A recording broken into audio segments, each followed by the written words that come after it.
Welcome back, guys. This is part 8 of the Metasploit Mega Primer. In this video, we will look at post-exploitation with Metasploit. So before we actually go into post-exploitation, let's quickly look at the art of breaking into systems. Now, most of us are aware that this typically consists of a couple of phases. The first being information gathering about your victim, which could be using search engines, DNS, a couple of other places where you're trying to passively gather as much information as possible. The second stage could actually be scanning and enumeration. This is where you run a port scanner like Nmap, figure out which services are running, what is the version of the service, what is the operating system on the victim, and many other details. Then once you've figured all that out, you go ahead and decide how to break into the system using some vulnerability for which an exploit is available, or you code your own exploit. Finally, you break into the system, gain access. Depending on what you broke in as, which is the amount of privileges you have, you might want to escalate your privileges on the victim using local privilege escalation attacks. Then finally, you would go ahead and do whatever you planned for in the post-exploitation phase, which is you might want to just do a proof of concept of stealing some data. You might maybe want to clean up by deleting the logs, backdooring the system, put rootkits and whatnot, right? Then you might even choose to use the system as a pivot to break further into the network. So almost all of us are aware that these are the common steps. Now, here is the interesting thing.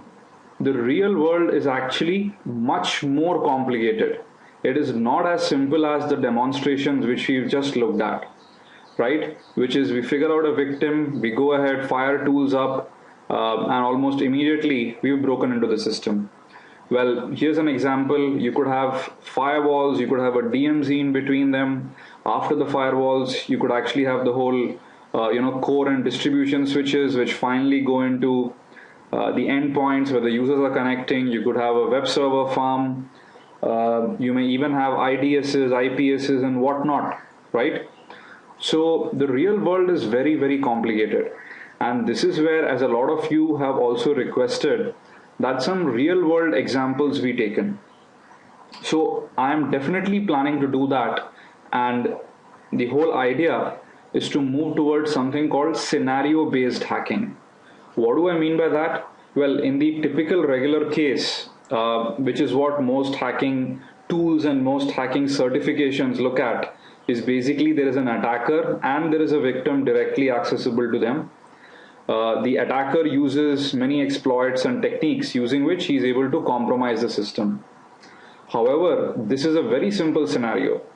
But the important thing to note is that one should ideally start with this simple scenario and then add complications. For example, first we go ahead, break into this remote victim who probably has an unpatched computer. The next thing we do is we patch his computer and then check if it is possible to break in through client-side exploits or through social engineering, right? Then we might want to complicate it further by adding a firewall in front. This could be either or, basically a network-based firewall or even a host-based personal firewall. Then we could complicate it further by first having the firewall traffic go through various switches and routers internally, and also be scrutinized by IDSs and IPSs, and then finally going to the victim. So what I'm getting to is the way in which I'm planning the scenario-based hacking series is to first start with a very simple scenario, then to add complications, right? Because this would facilitate a systematic learning. It is very easy to actually start with a complicated scenario, but the whole question would be, you would have to deal with variations in that scenario. And that will only be possible if you know how to go ahead and compromise systems given various different scenarios, right? So to do justice to scenario-based hacking, well, I plan to start a whole new series on that once we finished Metasploit Mega Primer. And Metasploit will be one of the tools which I will be using to demonstrate various scenarios in which you can break into systems. So for the viewers, please be patient. I can assure you that each and everything you're learning here right now is going to help you when we actually get to complicated scenarios. So I've taken note and we will definitely do it. Personally, this is much more interesting to me because when you have complicated scenarios, it's more fun to talk about them, to draw an architecture and all that. Also, I'm planning to release VMware machines, which you can play using VM Player and look at the same scenarios on your own machines and try out the examples which we will do here. Okay, so all that is planned, but be patient, we'll get to that. Okay, post exploitation. Well, you've broken into a system. The whole question is now what? Now, what I've seen is traditionally always more emphasis has been given to actually breaking in and exploiting the system. Post exploitation has always been underrated. Though you think about it, that is where the real price of the exploitation lies. Post exploitation also to some extent is very complicated. Why? There are multiple things you need to do, including clearing logs, turning off AVs and IDSs.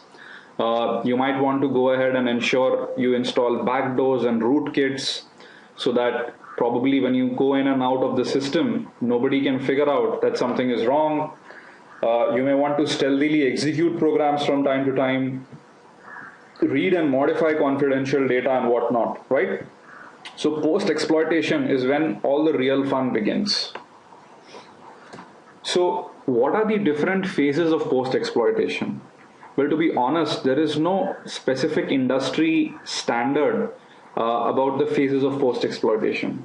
These are 6 different phases which I could think about. Phase 1 is understanding the victim better, which is knowing more about the system you've broken into. Privilege escalation is generally done when maybe you've broken in as a less privileged user and you want to gain system or something else. Third would be deleting logs and killing any monitoring software, including AVs and firewalls and whatnot. Fourth is actually collecting data, executing programs on the victim. Fifth is leaving behind backdoors and rootkits to ensure that you have unrestricted access to the victim. Finally, 6 is using the victim as a pivot to hack deeper into the network, right? So give or take, I think, very broadly, if I were to classify post-exploitation, these would be the different phases. We will take up each one of these phases and look at various things we can do with Metasploit. So let's take up phase 1, which is understanding the victim better. Okay, so what do we need to understand about the victim once we break in? A lot of questions. Who did we break in as? Is the current user who's probably logged into the machine, is he active? Are we running on a VM or a dedicated hardware? Network topology, processes, AVs, what is running, what is not, kind of programs, a lot of questions, right? So let's quickly go into the demonstration of what all we can do with Metasploit post-exploitation. So like always, in this case, we have our vulnerable Windows machine, right, which seems to have an IP conflict as of now. So this is the victim and this is the attacker machine running backtrack. Quickly set everything up. I'll just go ahead and exploit the remote system.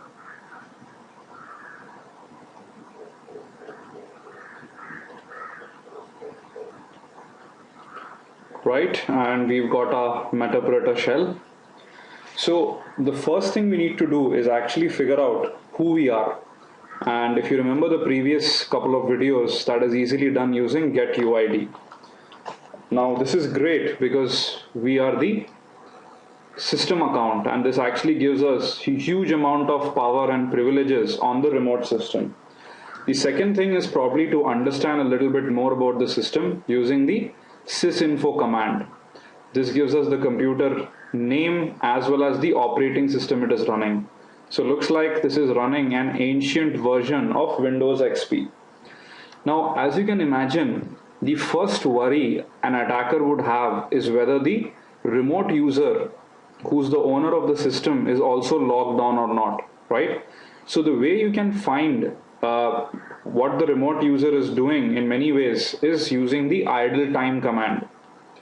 This actually tells you for how long the remote user who's logged in has been idle. In this case, it is 1 minute and 27 seconds, which is not much. Now, if this probably runs into a couple of hours, and maybe it is night time where the remote victim is, then maybe he's just locked his computer and left for the day or gone to sleep, which might give the attacker a lot of window to actually do other activities.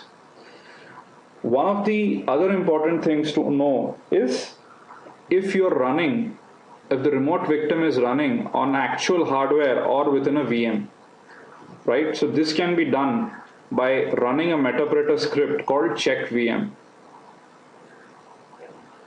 So script works perfectly, and it says this is a Sun VirtualBox virtual machine. Now there are a couple of other commands also which we can run. One of the more interesting and ones of this is actually the get environment metapreter script, right? So this gives us a lot of information about the directory structure, where the temp dir is, the processor architecture, and a couple of other interesting things.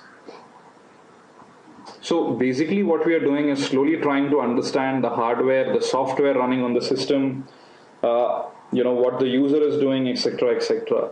Now this gives us some understanding about the platform.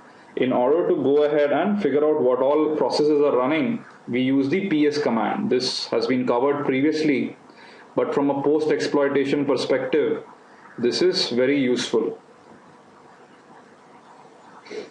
Right, awesome. So this gives us a full list of the different processes running on the remote system currently. Now, one of the other things you might want to do is also have a look at the different IP addresses, etc., which are configured on the current system. So for that, you can go ahead and use the IP config command. This gives you the different interfaces. First one is loopback, not very interesting. The second one is the actual physical interface, which is bound to the IP address 1.2.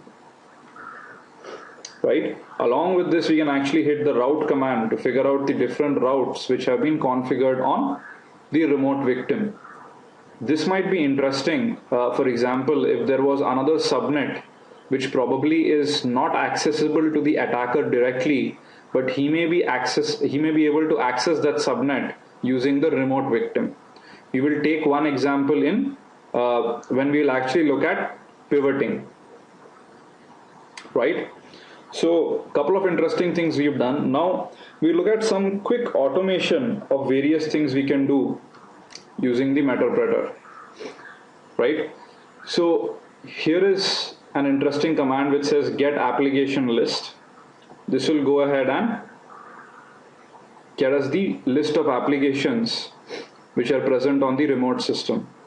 So in this case, you will notice it's a very bare bone Windows system with just the web folders XP and the Visual Studio C++ 2008 installed application, right? In a more practical system where you had a lot of things running, you would find a large list of applications. You could use some of these applications to actually insert your backdoors.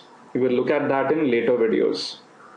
You can also use the get local subnets metapreter script, and this will give you an understanding of the subnets. Almost the same thing which we could have figured out using the route command, right?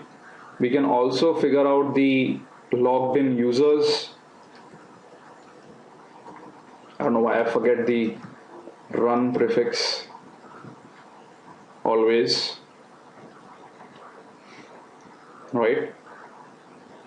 So this gives us current list of different users and their SIDs, etc. Now here is one interesting metapreter script called scraper. So if you notice, there are a lot of informations which we are currently displaying, but there is a lot of other information which you would want to probably go ahead and collect and process offline. So the scraper script is the best option for this. Now this would go ahead and harvest a lot of system information, including network shares, registry hives, password hashes and whatnot. And it would store it on the attacker's local system by downloading the results. Right? So let's go ahead and run the scraper script.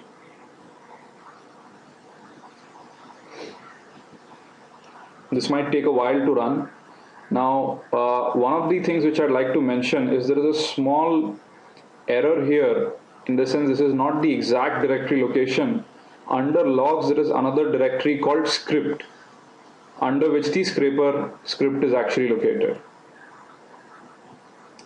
Right?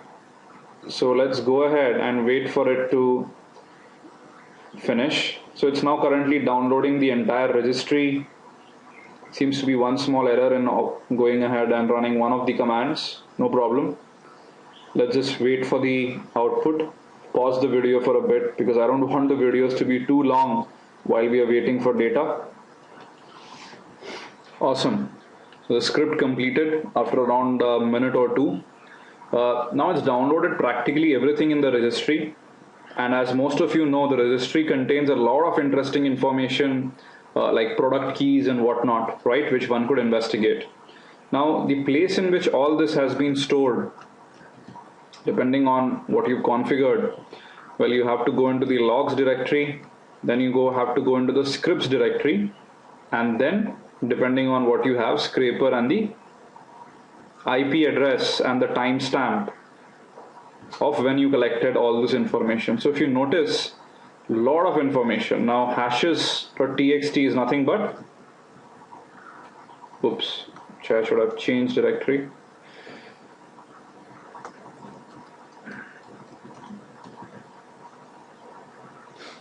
Right, hashes.txt contains the entire dump of all the hashes in the SAM file. Similarly, you have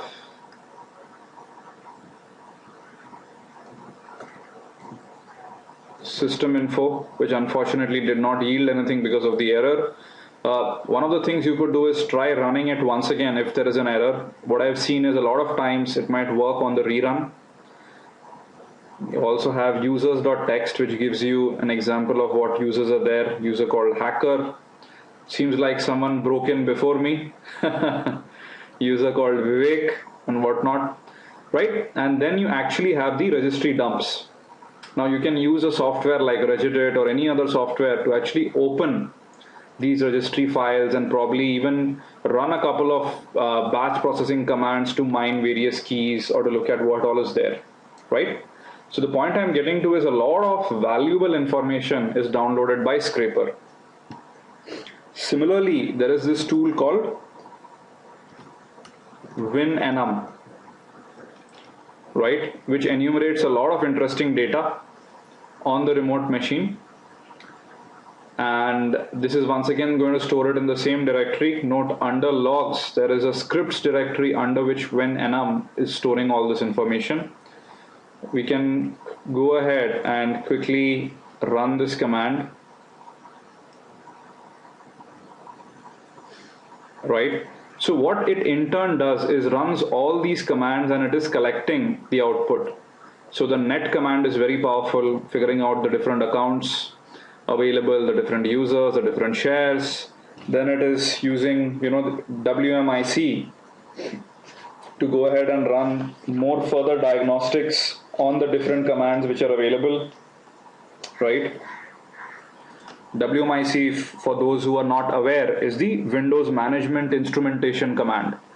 Now this actually allows you to check for various configurations and even at times set different configurations, right? So very powerful. Have a look at it as well. So all of this has gotten dumped. If we go back here and just go back one directory, two directories up, you'll notice now there's a new folder called WinEnum, right? And this contains this new directory where all the dumps from WinEnum have been stored. All the tokens which are available, program snapshot, okay, this for some reason didn't work, but we could find the programs just using the current running programs using PS and get applications to figure out what applications are there. Couple of repetitions though. You have hashterm.txt here. It does the exact same thing as the scraper script did. So what you could actually do is look at all the outputs of these programs and then go ahead and actually figure out what is interesting to you. Right, this is almost the sysinfo output.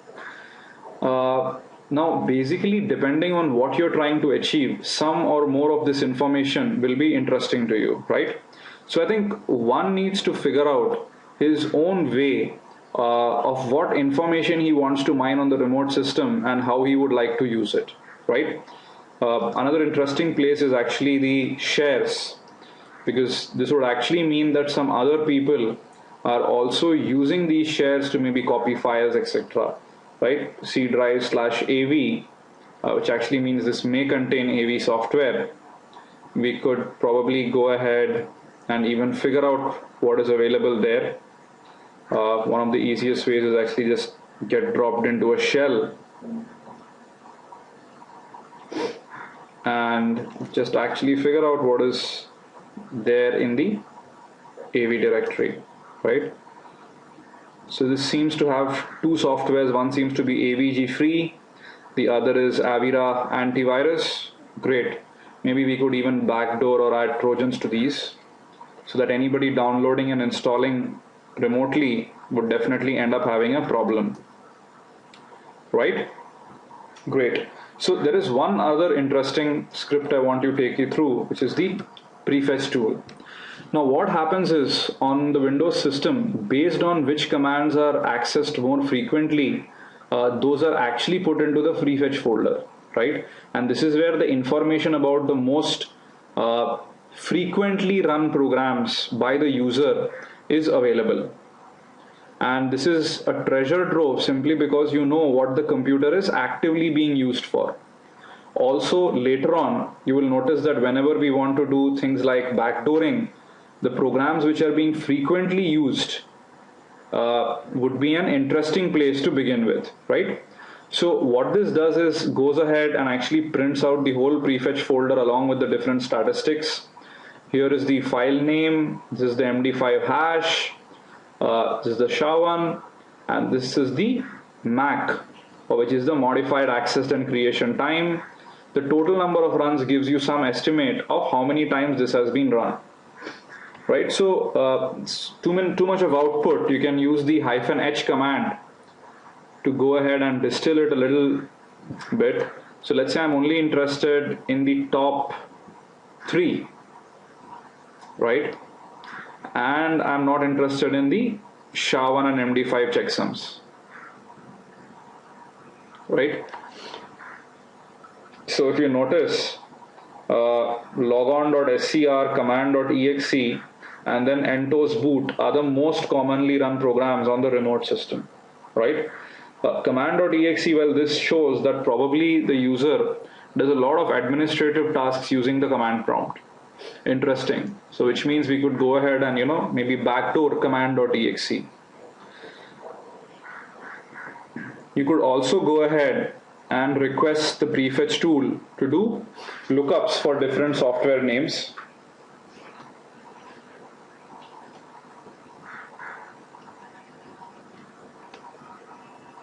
Right, so this will give us some more information.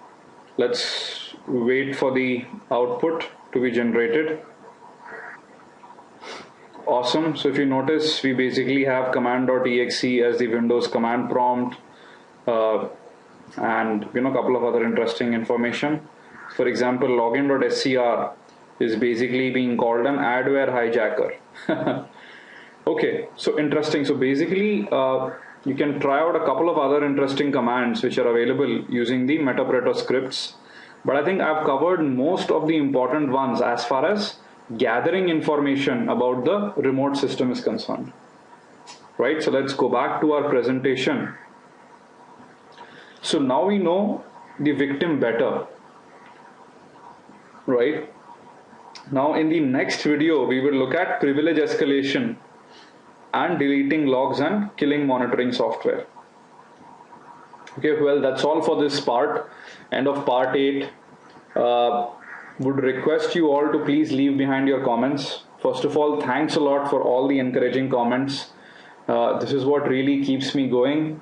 Last couple of days have been very hectic on a personal front, but I've still been trudging on to ensure that I can finish this mega primer in the next 1 or 2 weeks to a very advanced level as far as possible. So have a great day. Please leave your comments behind. Thank you.